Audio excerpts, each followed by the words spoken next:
thanks very much, and welcome on behalf of the College of Liberal Arts and Sciences. I think there's something quite special about people willing to give up their Saturdays in pursuit of a higher good, and something super special about the early risers who are here. So welcome, welcome, welcome. Something quite special also about Brian and his team who have organized and so tirelessly spent time and effort getting this third annual now Digital Humanities Conference together.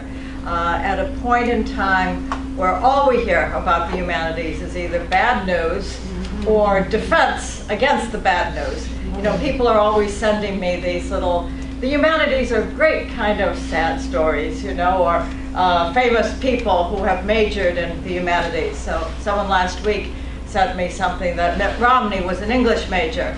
So I thought, good, I'm glad, you know, you probably wear it in a notebook. But I think in the context of these times, I think the digital humanities are really taking us in such a very dynamic and exciting new direction.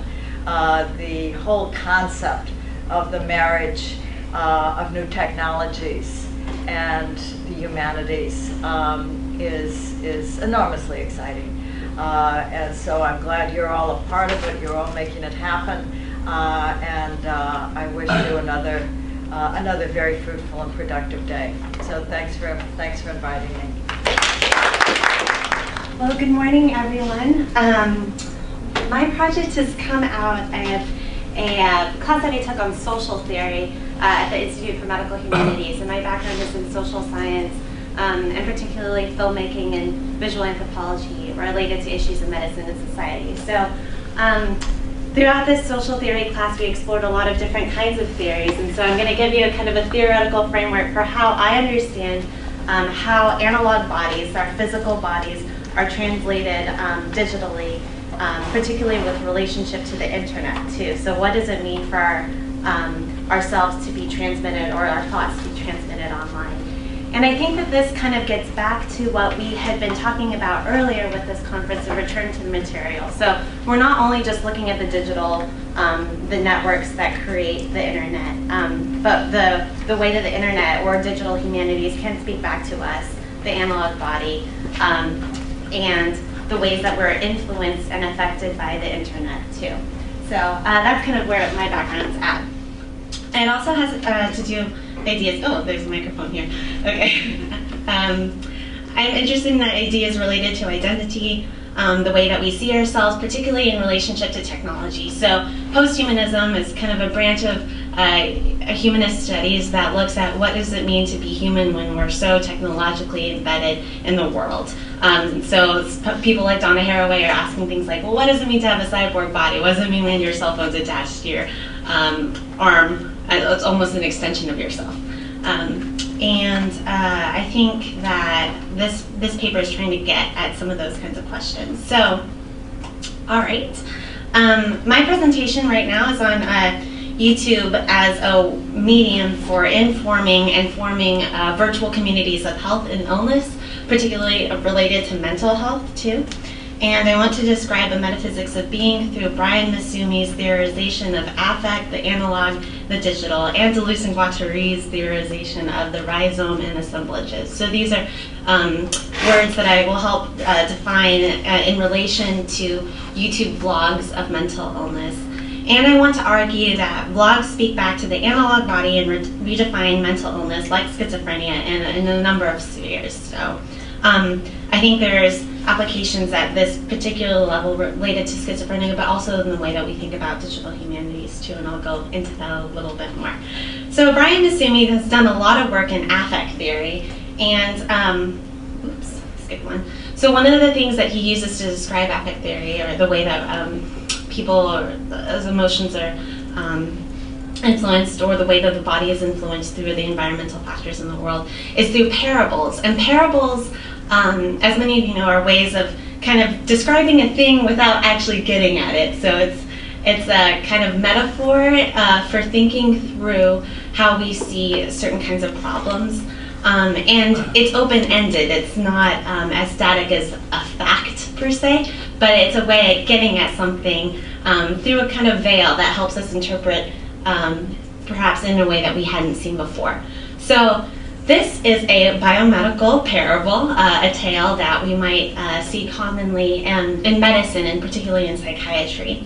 I'll just read it off, and perhaps you can see some of the progress narratives of science throughout this parable. So, once upon a time, a 29-year-old woman began to experience hallucinations. She went to a psychiatrist who found that schizophrenia ran in her family and diagnosed her with this illness. And every day she took her medication cocktail and monitored her symptoms at work and at home. Until one day she decided to do some research online and started to read blogs of other people with her diagnosis. Then she found YouTube and watched blogs of people who also had schizophrenia. She decides to make one herself. People today make comments on her blog and she responds with more blogs. Today she continues to take her medication, monitors her symptoms, posts them online, and live happily ever after. So this would be the ideal, right? The ideal way that biomedicine and psychiatry would handle schizophrenia. And I'll go into some of the problems with that a little bit later. This is the second parable, a postmodern sociology kind of tale, maybe post-70s tale of how schizophrenia has been seen as a socially constructed disorder as a means for social control. So once upon a time, a young self-identified woman talks to a companion that none of her colleagues can hear. Her colleagues feel nervous around her, and her boss recommends that she seek professional help from a postmodern priest. So she goes to a psychiatrist who diagnosed her as deviant, pronounces her mentally ill, and labels her as schizophrenic. And every day she performs her duty as a biocitizen, takes her medication, advertised profusely by Big Pharma, monitors her socially constructed symptoms, and goes to work where she feels anxiety from the commodification of her skill set and her highly replaceable status within the company. So this is getting at environmental factors, the way that we think about mental illness in a broader social sphere, and some potential barriers to accessing health, to getting at the kind of socially constructed issues related to how we conceive or perceive mental health issues. Okay, so, and also one more thing, this gets at what we think of as a fragmented self, of self that is continually spliced and diced by corporations, by social norms, by what is expected of you as a good citizen too. So, okay, what happens when the analog body gets digitized, when the analog body, the thoughts and perceptions that this woman has, is transferred online through YouTube?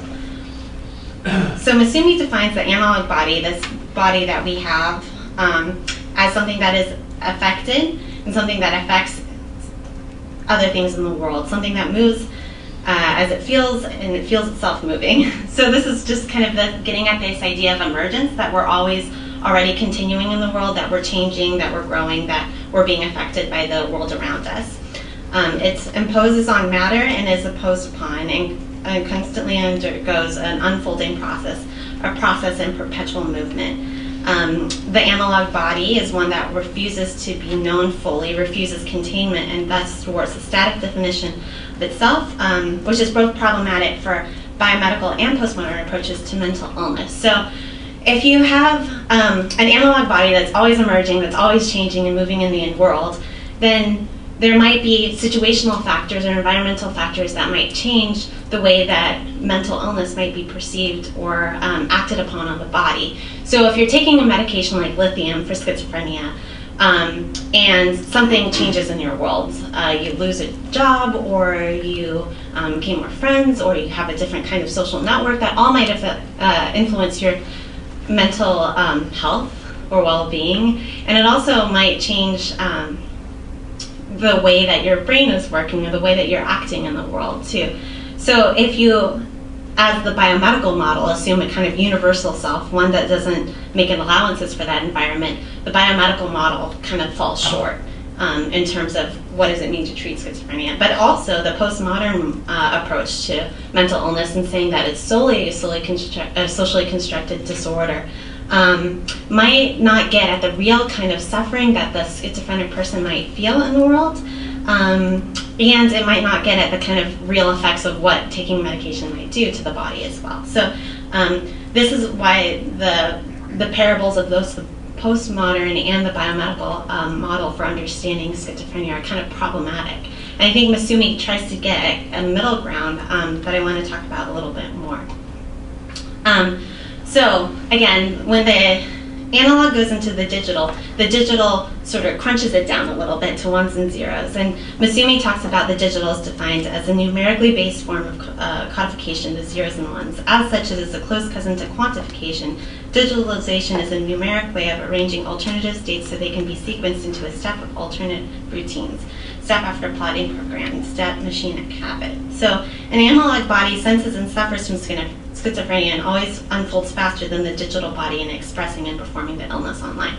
What this means is that once you have made a little vlog, you've talked about your illness online, your body has already moved forward. So that kind of artifact online on YouTube is no longer relevant to the body that's already experiencing the world differently.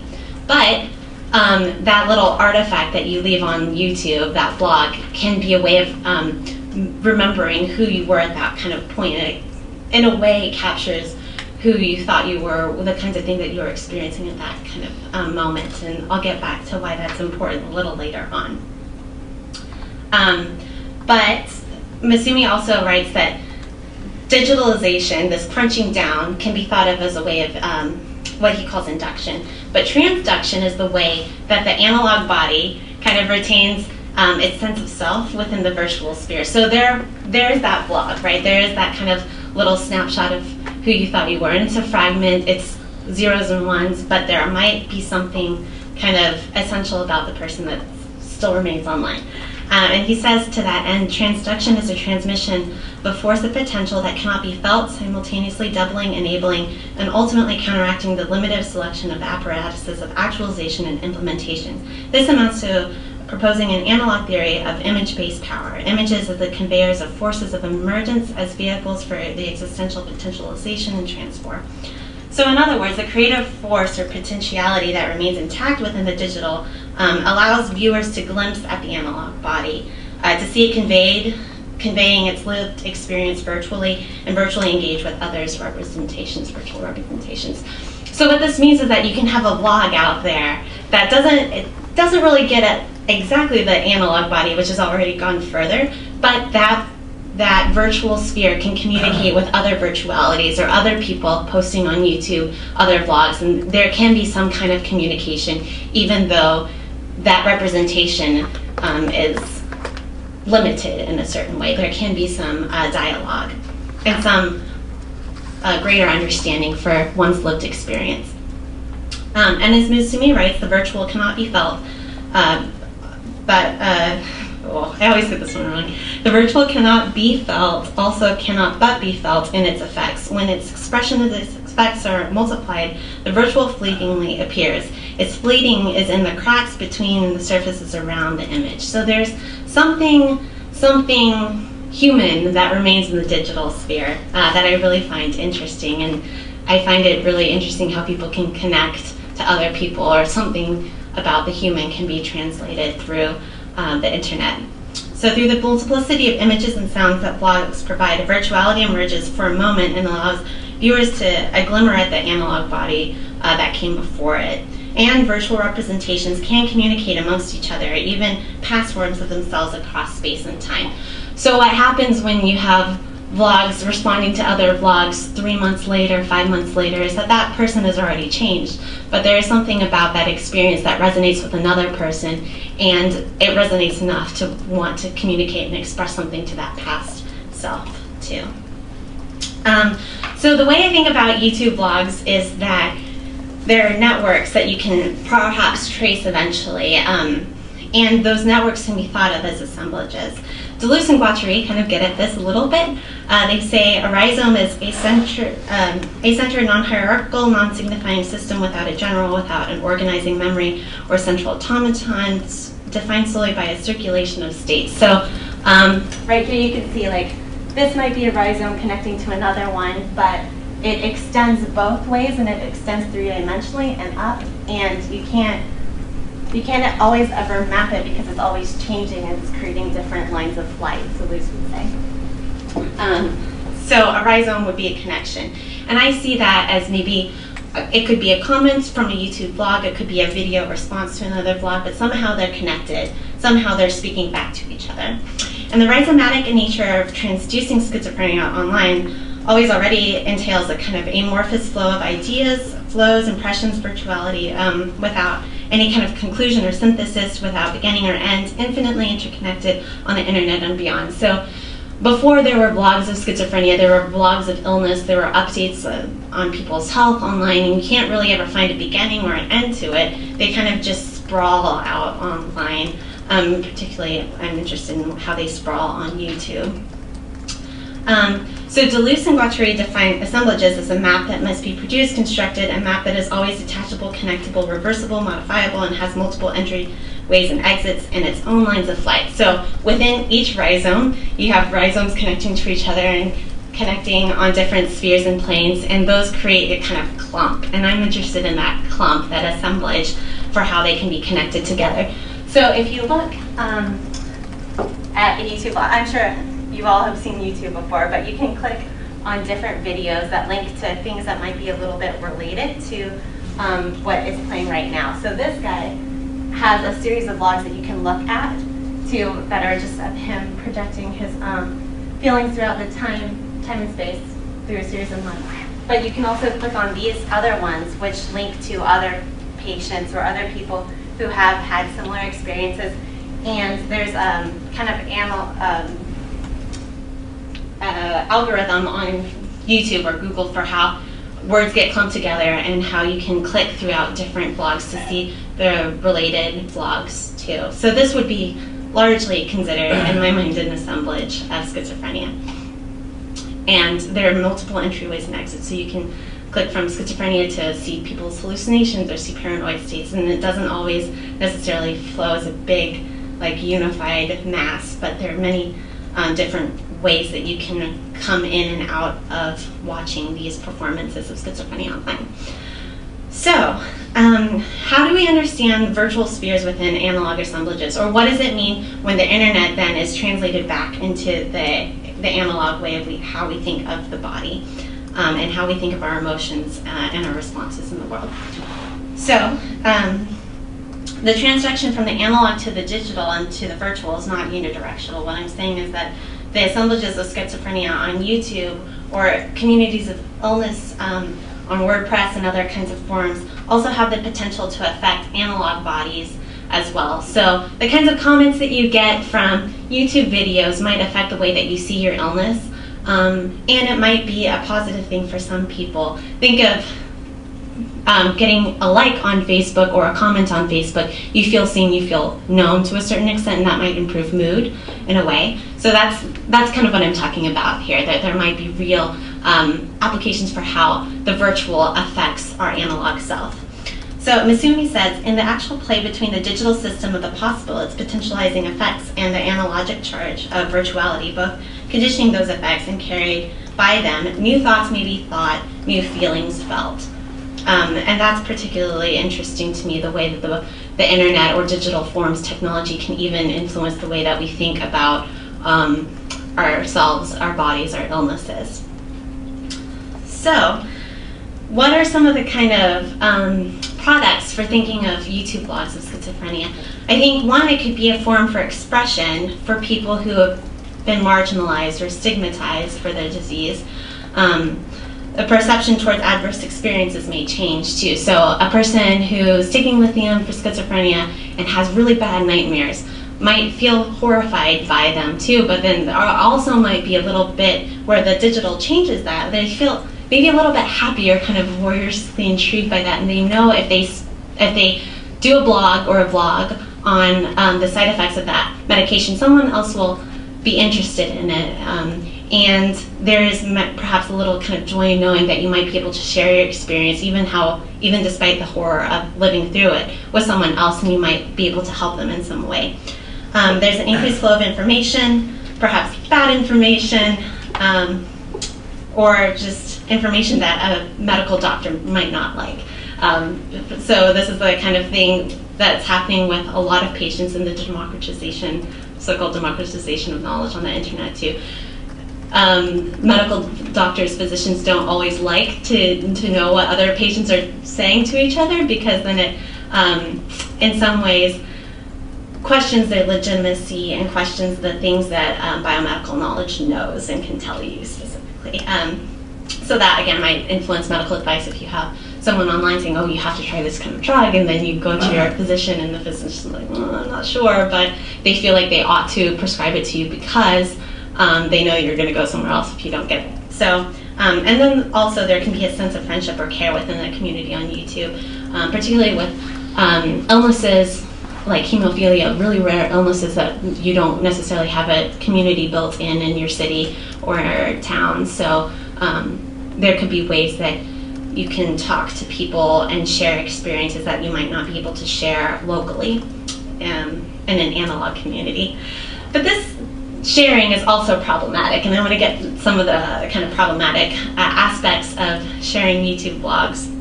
First of all, there's a culture of neoliberal self-absorption, this idea of radical individuality, that somehow your story is so important that you as a person trump the other kind of relationships that you form around you, and that can be detrimental to people as well too. I think of my generation particularly, and the problems with the rhetoric of individuality and self-expression as a kind of lead into political apathy, but that's another conversation. We don't have to get into that. There are fewer constraints than the publishing industry, so I've been reading a lot of narratives of mental illness for my qualifying exams coming up, and there are a certain kind of population that is published. It's people who are literate, first of all, who have connections to publishers who can get their story out there. And YouTube blogs, even though technology is mediated through capitalist barriers in some respects, you can have, I think, more of a say in terms of expressing yourself online. There's a destigmatization of illness that can occur, but also reification of symptoms of the illness. So some people online might be trolls and bully you and say, oh, you really don't have schizophrenia, this is not that bad. Or this is what I have, and this is why my disease is so much worse. And then the performance of schizophrenia might change over time too. So you think about people with paranoid schizophrenia, people who are afraid of screens, or so they say, afraid that the television is speaking back to you. Well, what if the screen is really speaking back to you? Does that change the way we think of paranoid schizophrenia? And the people that have schizophrenia that are uploading their videos might have a different form of ways to communicate than previously thought or conceptualized by the psychiatric community too. So that might change the way that we see the illness. Healthcare practitioners may imagine their patients within an ever-morphing social environment, and that's particularly what I'm interested in right now. The pedagogy for medical school education is, what does it mean to follow a patient with schizophrenia on YouTube as a medical student? What kinds of things do you learn about them and about the lived experience of illness? But it's also, YouTube blogs are problematic in that medication marketers or pharmaceutical companies might attempt to contain or commodify YouTube assemblages by analyzing blogs for corporate purposes. There could even be planted patient actors advocating for certain kinds of medications that would be really detrimental to folks too if they don't have that kind of information that this is kind of staged, that there is an element of performance and even maybe corporate interest within the blogs that are being produced too. So it might not just be kind of innocent community that's being established. So this gets me into the third parable that I want to talk about, a way of thinking about affect analog digital assemblages and rhizomes. So it's a poem. I promised folks I wouldn't do an interpretive dance today, but you're getting a poem. And this poem is a way of kind of continuing the open-ended nature of parables that Masumi talks about, a way of thinking about of the body in terms of emergence, digitally and through the analog. So I'll just go. And so it is contained for a moment. A field of pills runs through it, but then as it reaches out to the virtual, it finds a line of flight, becomes digital, reflects back on itself, clustering, contorting, unfolding in fields and planes, reflecting, rhizomatic, innovative. So this is a really different way of conceptualizing the body, right? This is a way of kind of flattening it out, but also opening it up to different ways of thinking about the body as movement, body as flow, body as not just an individualized self, but one that's highly interconnected to other things, including virtual things, or virtual communities. And I think that this way of thinking about the body can really speak back to the sciences, can speak back to ways that we think about the digital humanities as well. And Masumi writes that you can kind of poach from the sciences. He says the point is not just to make the humanities differ, but also to make them differ from the sciences in ways that they are unaccustomed to. In other words, part of the idea is to put the humanities in a position of having to continually renegotiate the relations with the sciences, and in the process to rearticulate what is unique to their own capacities, what manner of effects that they can transmit. So, particularly with schizophrenia, I think that there are ways to show that categorized definition in the DSM is not exactly the one that you see. And through qualitative research and analysis, you can get at the ways that schizophrenia might be translated or embodied through different bodies in a different way that kind of gets away from the static, universalized self that the biomedical model might posit. So in conclusion, I want to say that theorizing and analyzing blogs of schizophrenia within the humanities might further a kind of creative tension that pushes back at the definitions of schizophrenia that science and medicine have created, reaffirm the relevance of their positionalities and epistemologies, form rhizomatic roots that bridge a perceived gap between the humanities and the sciences, create multiple feedback loops, and alter the ways in which both spheres understand the illness. So this kind of gets back to what Colin was showing us the other day about how the humanities can speak back to different fields in physics and mathematics, but also in biomedical sciences and health professions too. And I think that within this continual iteration of the self through blogs, you can see many applications for thinking through medical education, thinking through digital humanities, thinking through the ways that digital humanities defines the human and perhaps the post-human in a continually emerging state. And this language of emergence is something that I really want to get at with this presentation as well. So it's kind of jargony, and if y'all have any questions, please let me know. This is my works cited. These are my professors that I was working with that semester, and this is my contact information. So thank you very much. Yes. I have a question, Erica. You were talking about the Facebook like button and that feeling we get of sort of being known or like making some contact and like almost like that's feeding us in a way. And I was wondering, later you kind of questioned that idea of like an innocent community or like the happy narrative. But I was kind of wondering, because, you know, unlike Facebook, YouTube has the dislike button. Mm-hmm. And it actually gets really hostile over that. Like that will form a basis of the comments on YouTube. Like, oh, 100 and so people didn't like this, what's wrong with them? So I'm just curious if in your study of this assemblage on YouTube, if you've experienced any sort of negative, I don't know, I'm just curious how the hostility developed. Yeah, absolutely. Before I became interested in the blogs of schizophrenia, I was looking at blogs of anorexia, and there are many dislikes on a lot of those kinds of videos. And so some of the arguments are, at least in those communities, that you're encouraging teenagers to become anorexic by posting these kind of videos, and you, as the patient or someone with anorexia, is kind of voyeuristically interested in your own body as well.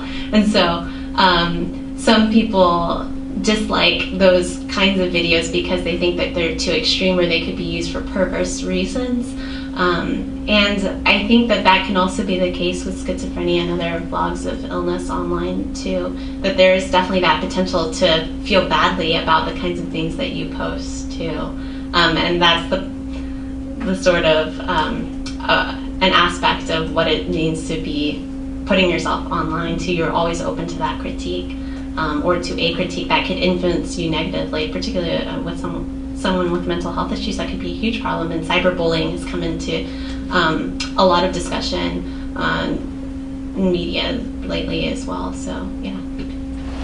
So is there anything particular about schizophrenia that makes the kind of project you presented here work better? So you mentioned anorexia. I'm also thinking, I mean, almost anything in the DSM is contested by somebody, right? Yeah, absolutely. But you know, what about people who inflict pain on themselves? These kinds of things. There's presumably lots of vlogs of that. I don't go looking for it, but I assume it's there, right? Yeah.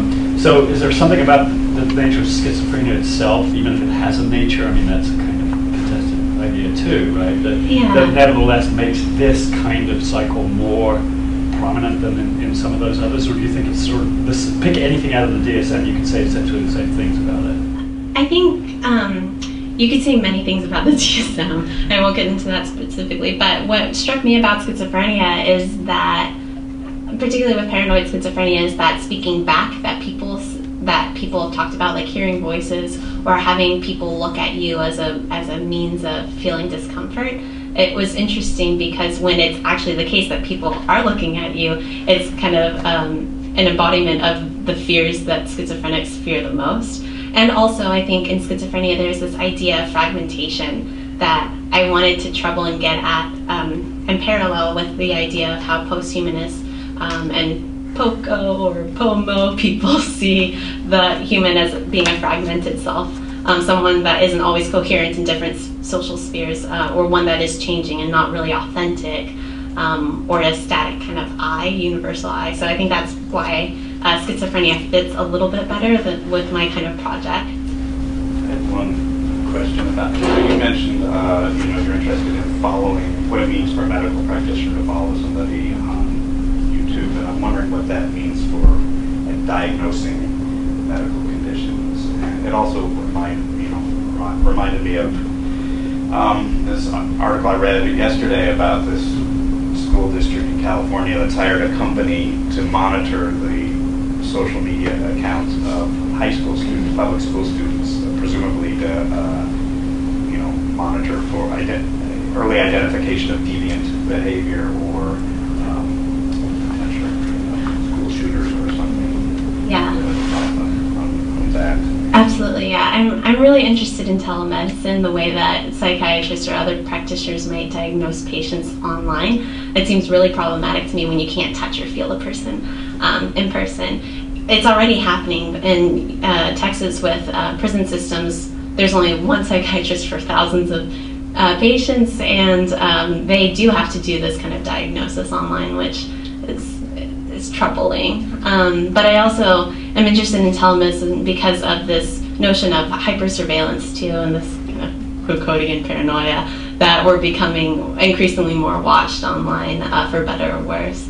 And I'm skeptical about patients being diagnosed online or treated online. I think there's still something that can't be transmitted virtually, that I talked about in the analog body. That connection is still somehow very different when it's through an interface and digitalized. So I guess that it's kind of a research question that I have and something that I'm really skeptical about too.